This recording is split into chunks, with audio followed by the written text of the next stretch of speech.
Abu Aswad al-Du'ali went to Imam Ali and he said, يَلْحَنُوا أَبْنَاؤُنَا, our children are beginning to speak grammatically incorrect Arabic.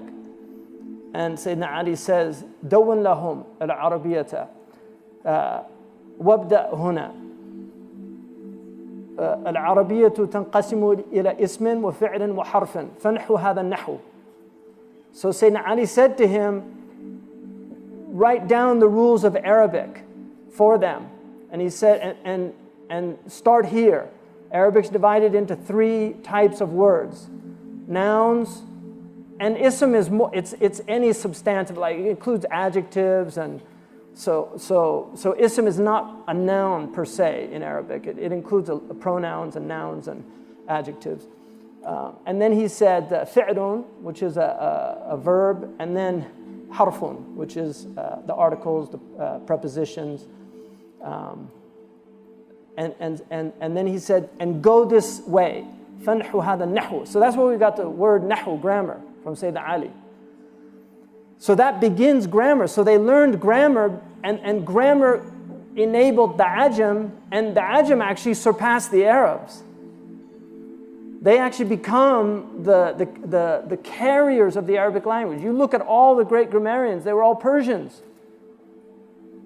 They become the great grammarians of Islam. So if you say that grammar is a bid'ah, it's a bid'ah daruriyah, it's a necessary bid'ah. It's wajibah, because it's the only way the language will be preserved. But Sayyidina Umar didn't know the fa'il and the maf'ul and the majroor.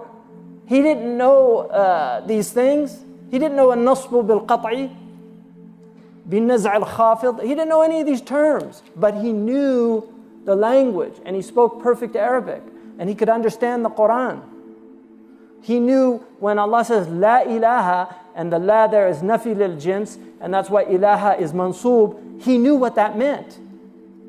That it means there's no God. Illallah, istithna, he knew what that meant. Illallahu. So they understood that by their fitrah. So it becomes necessary though.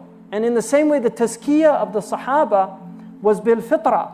They read the Quran, they understood the Quran, they were in the presence of the Prophet ﷺ. He was purifying them, he was making do it. Yuzakkihim, he was giving them qad aflaha man zakkaha. And there's a khilaf about that, whether the zakah is God or it's the person out of his own effort. But there's mukhlis and mukhlas in the Quran. So you need both. You need the tazkiyah of God, which is the tawfiq, and you need your own energy to do the tazkiyah. So these scholars began to write about tazkiyah. Imam al-Muhasibi introduced the idea of khawatir, that there's 4 kinds of thoughts. So he differentiated between the thought process of the human being. He said there's khatar rabbani, khatar malakani, khatar nafsani, and khatar shaitani. So any thought that comes to your mind is from one of these 4 sources. In reality, all of consciousness is from God. But Allah created a world of asbab. So he has angels that work on his behalf. So the Rabbani thought is a powerful, positive thought that you can't disobey. It's the thought that made you fast Ramadan this year and made you just pray Maghrib.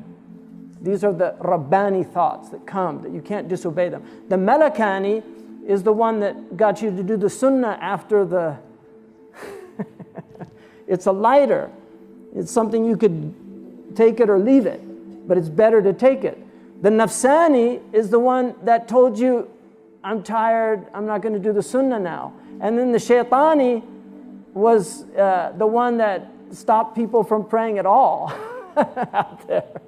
So these are the different types of thoughts that people have. And Muhasibi put that down. And then you had Abu Talib al-Makki, who wrote Qutul Qulub, the nourishment of the hearts, and talked about the maqamat, identified 9 maqams. The Christians have 3 theological virtues, the Muslims have 9 theological virtues. And so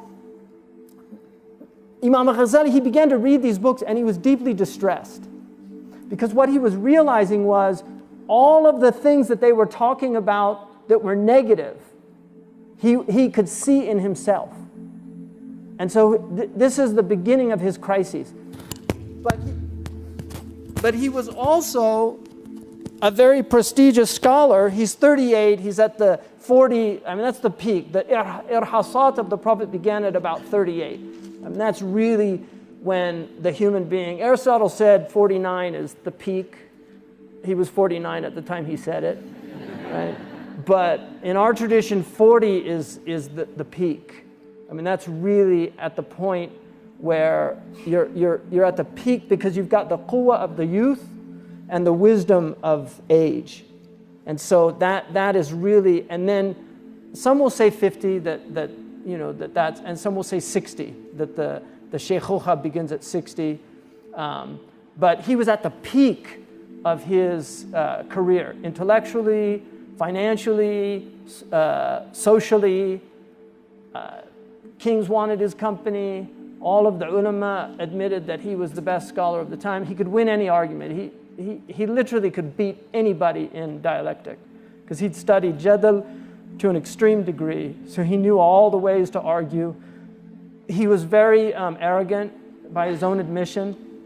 But he also said that he realized that what he was doing, he was teaching because he wanted stature, he wanted praise, he wanted the jah. And the Prophet warned us about jah and mal. He said that these are more dangerous for the religion of a person than a wolf in the midst, a hungry wolf in the midst of sheep. Al-mal wal-jah. And jah is stature, prestige. This is what stops many people in the United States from speaking out about the Palestinian issue. Many people in the US, they know they've got careers, they're in CNN, they're in all these news agencies, or they're in academia, and they know that it's a death sentence for their careers. So jah is more important to them than haqq, than truth. Chris Hedges is a good example of somebody who's completely destroyed his career and reputation. Pulitzer Prize winning journalist. Now he's a pariah in that community. They won't put him on TV anymore. Why? Because he speaks out against the injustices in Palestine. So that's jah. That's what jah does. It prevents you from speaking the truth. And this controls many, many people. This concern about what other people think.